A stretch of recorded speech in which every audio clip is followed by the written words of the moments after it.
తెలంగాణలో మంత్రివర్గ విస్తరణ ప్రక్రియకు కాంగ్రెస్ అధిష్టానం గ్రీన్ సిగ్నల్ ఇచ్చింది.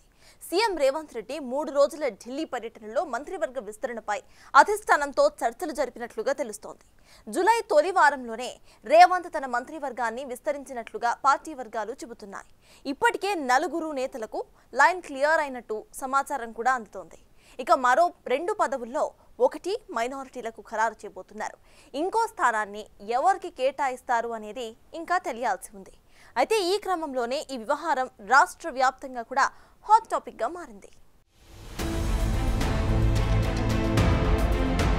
తెలంగాణలో మంత్రివర్గ విస్తరణ జరుగుతుందని ఎప్పటినుంచో వార్తలొస్తున్నాయి.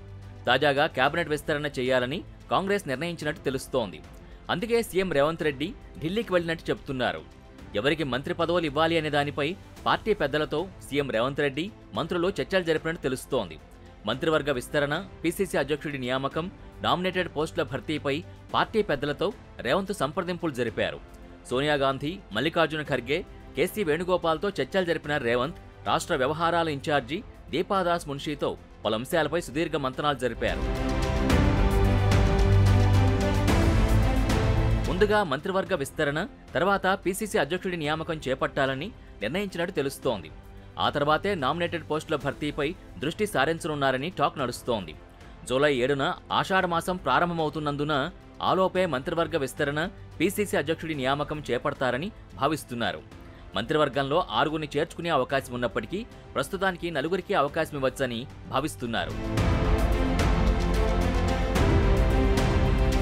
ఇక సీఎం రేవంత్ రెడ్డి 4 పేర్లతో జాబితాని అధిష్టానానికి అందించారు. డిప్యూటీ సీఎం భట్టి విక్రమార్క, మంత్రి కోమటిరెడ్డి వెంకటరెడ్డి 2 పేర్లతో మరో జాబితాను అందించారు.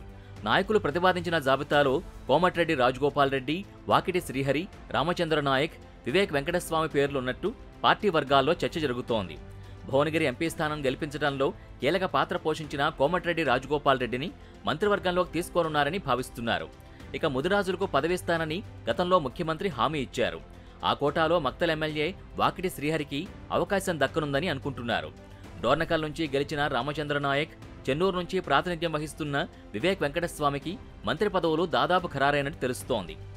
అలానే రాష్ట్రంలో నామినేటెడ్ పదవులకు 37 మందిని ఎంపిక చేసినప్పటికీ లోక్సభ ఎన్నికల కోడ్ రావడంతో పెండింగ్లో పెట్టారు.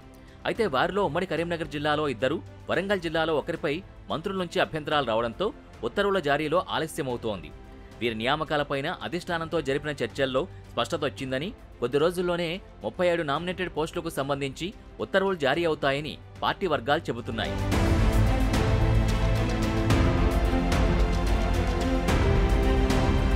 ఇక పీసీసీ అధ్యక్ష పదవికి 3 బీసీలు, 1 మాదిగ నేత రేసులో ఉన్నట్టు తెలిసింది. బీసీ విభాగంలో మాజీ ఎంపీ మధుయాష్కి గౌడ్, రాష్ట్ర మంత్రి పొన్నం ప్రభాకర్, ఎమ్మెల్సీ మహేష్ కుమార్ గౌడ్, మాదిగ వర్గానికి చెందిన సంపత్ పేర్లని అధిష్టానం పరిశీలిస్తున్నట్టు తెలుస్తోంది. ఇక మంత్రివర్గ విస్తరణ, పీసీసీ చీఫ్ నియామకంపై కసరత్తు జరుగుతున్న నేపథ్యంలో పలువురు నేతలు రాజధానికి చేరుకున్నారు. ఇక తెలంగాణ ప్రభుత్వ ప్రత్యేక ప్రతినిధిగా జితేందర్ రెడ్డి నియామకమయ్యారు. కేంద్రం, రాష్ట్రం మధ్య వారధిగా ఉంటానని తెలిపిన ఆయన తెలంగాణ భవన్లో పదవీ బాధ్యతలు స్వీకరించారు. తెలంగాణలో ఫుల్ జోష్లో దూసుకుపోతున్న హస్తం పార్టీ మరి ఈ దఫాలో ఎవరికి అవకాశం ఇస్తుందో అని సర్వత్రా చర్చనీయాంశంగా మారింది.